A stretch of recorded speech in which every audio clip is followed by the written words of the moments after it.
it on the map.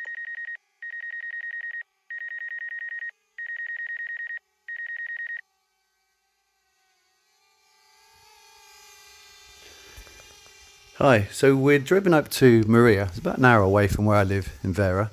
There's a really nice mountain area with a big pine forest, and thought it'd be really nice to go over there and film some aerial shots looking down at the car going through the paths from the forest.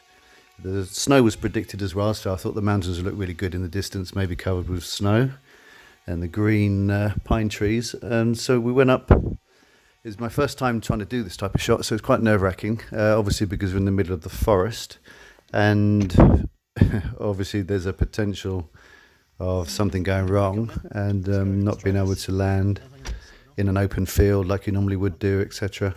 Plus also, this was the first time I was actually trying to fly my Mavic Air whilst inside a car whilst travelling along. And my girlfriend was doing her best job to put up with me trying to shout at her, giving her directions, speed up, slow down, etc. I was getting confused at the time as well, because obviously I was speaking in English.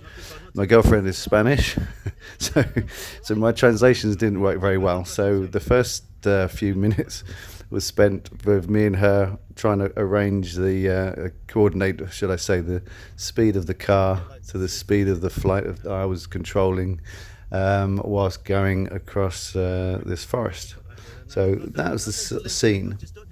And then what actually happened was we got to a low battery warning, and what I did is I decided I was going to come in and land where the car was. This was after several minutes of flying. It's probably about 4, 5, 6 minutes. I can't remember.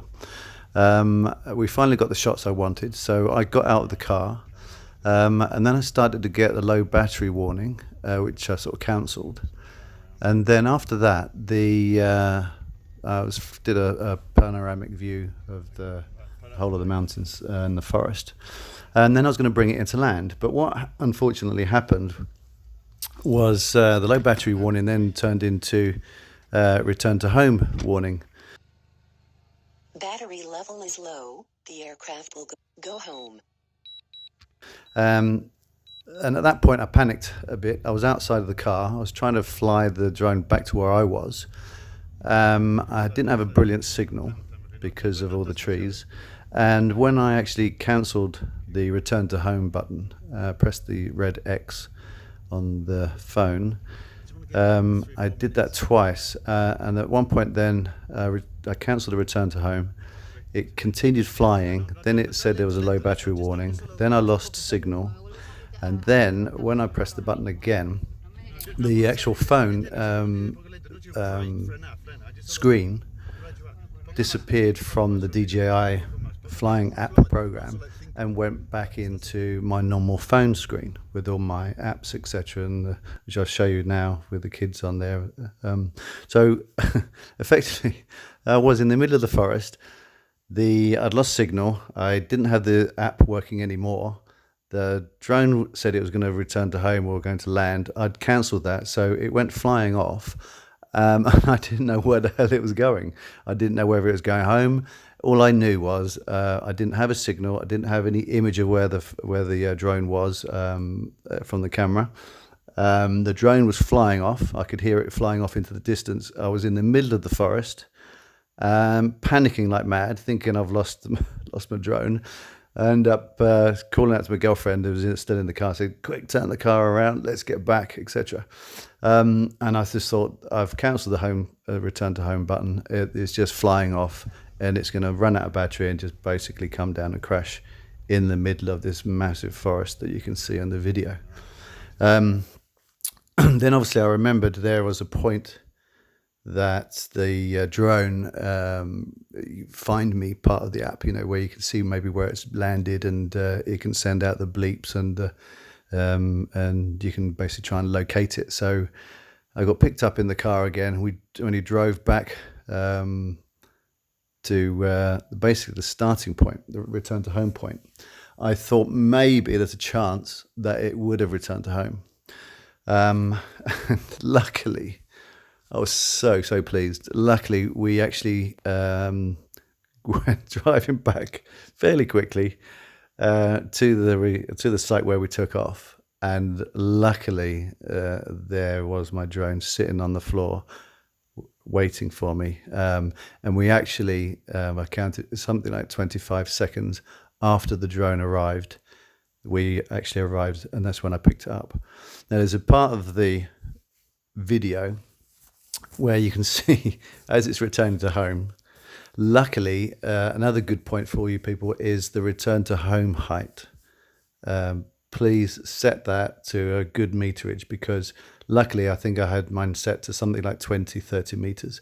But even so, as it gets to the end and is near its return to home point, you'll see on the video where it's skirting across the tops of the trees, and there's a few trees that you're right at the end, you think, Christ, it's going to hit.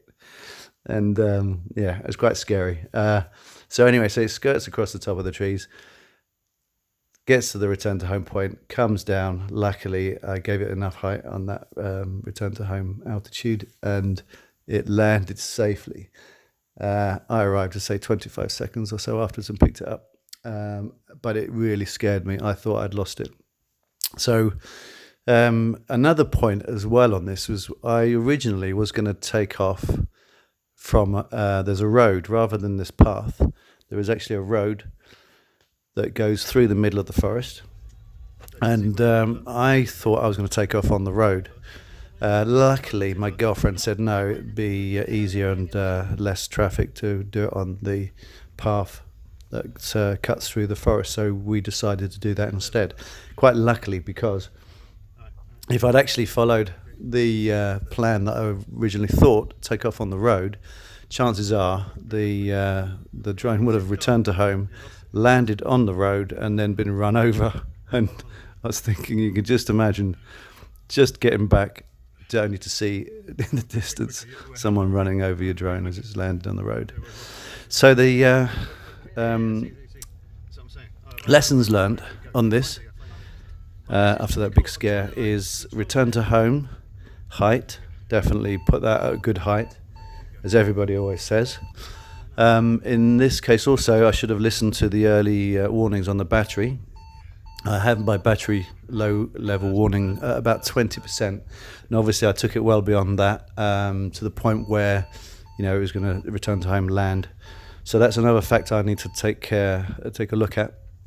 And also in this instance where you're taking off from one point, and then in this case I was driving in the car and we were going to another point, you know, a couple of kilometers or 3 or 4 kilometers, whatever it was, 9 minutes or so down the road. Another point to take into account is the changing the return to home point of return to home where it took off, or return to home where the controller is, where you are in actual fact. And in this case, it would have been a lot better if I'd actually changed that, thought about it before, and had the return to home to be where I was at the time, not where it originally took off from. So at the point where I was with the controller, as would be the case where you're on a boat or something like that as well, when you're moving with tides, etc., or rivers. So that's the lesson I've learned there. One, hopefully I won't make again, and I hope that this will help some of you maybe not panic and lose your drone. So remember, don't run the battery down too much.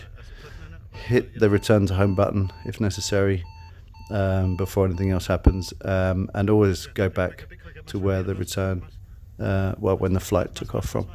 So that's my advice to everybody. Hope this helps.